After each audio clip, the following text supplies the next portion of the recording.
ایک صحابی بیان کرتے ہیں کہ میں دمشق سے بصرہ تک لوگوں کو تانگے پر لے جایا کرتا تھا اور اسی کرائے سے میری روزی روٹی چلتی تھی۔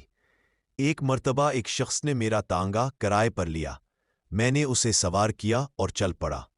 جب ہم ایک ایسی جگہ پہنچے جہاں سے دو راستے نکلتے تھے تو اس نے کہا، اس راستے سے چلو۔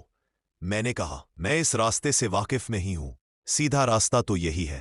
اس نے کہا، نہیں، میں پوری طرح جانتا ہوں، یہ بہت نزدیک کا راستہ ہے۔ میں اس کے کہنے پر اسی راستے سے چل پڑا۔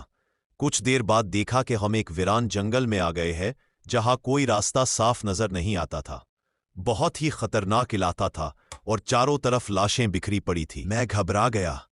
وہ مجھ سے بولا، ذرا لگام تھام لو، مجھے یہاں اترنا ہے۔ میں نے لگام پکڑ لی۔ وہ اترا، اپنے کپڑے سنبھالے اور پھر چھری نکال کر مجھ پر حملہ کر دیا۔ میں وہاں سے بھاگا لیکن اس نے میرا پیچھا ہی نہ چھوڑا۔ میں نے کہا، اچھا، یہ چارہ اور سامان جو میرے پاس ہے تم لے لو اور مجھے چھوڑ دو۔ اس نے کہا، یہ تو میرا ہو ہی چکا، لیکن میں تمہیں زندہ نہیں چھوڑنا چاہتا۔ میں نے اسے خدا کا خوف دلایا، آخرت کے عذاب کا ذکر کیا، مگر اس پر کوئی اثر نہ ہوا۔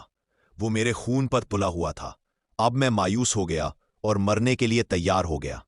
میں نے اس سے منت کر کے کہا، مجھے 2 رکعت نماز پڑھ لینے دیجیے۔ خدا ہی ہے جو بے قرار کی بے قراری کے وقت دعا کو سنتا ہے اور قبول فرماتا ہے، اور بے بسی، بے کسی، سختی اور مصیبت کو دور کر دیتا ہے۔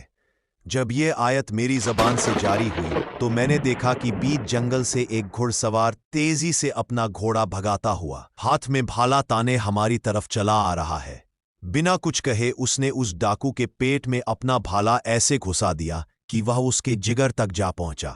ڈاکو وہیں بے جان ہو کر گر پڑا۔ گھڑ سوار نے گھوڑے کی لگام موڑی اور جانے لگا، لیکن میں اس کے قدموں سے لپٹ گیا اور کہنے لگا، خدا کے لیے یہ بتاؤ کہ تم کون ہو؟ اس نے کہا، میں اسی کا بھیجا ہوا ہوں جو مجبوروں، بے بسوں اور بے کسوں کی دعا قبول کرتا ہے اور مصیبت و آفت کو ٹال دیتا ہے۔ میں نے خدا کا شکر ادا کیا اور وہاں سے اپنا چرواہا اور مال مویشی لے کر صحیح سلامت لوٹ آیا۔